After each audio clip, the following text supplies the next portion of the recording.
Hello, welcome back to my channel. I'm Melissa. In today's video, I am going to talk about tax-free savings accounts or TFSA. What it is and how it works. This personally is our favorite investment account here in Canada.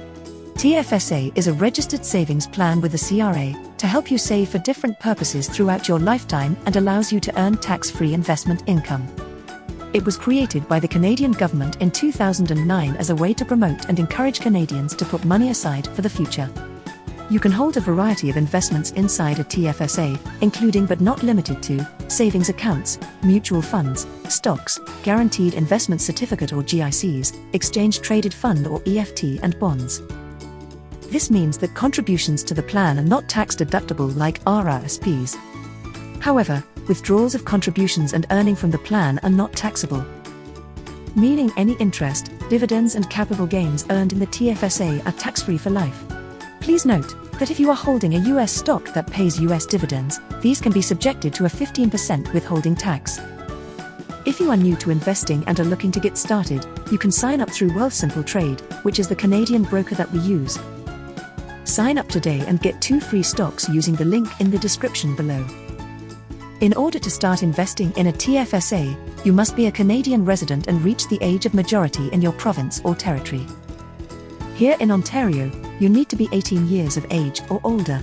Unlike RRSPs, the TFSA contribution limit is not based on your income but is set by the Canadian government each year. In 2009, it started at $5,000 and has been raised a little to keep up with inflation. The maximum contribution limit for 2021 is $6,000. Any unused contribution room from 1 year is carried forward and added to the TFSA contribution limit the following year.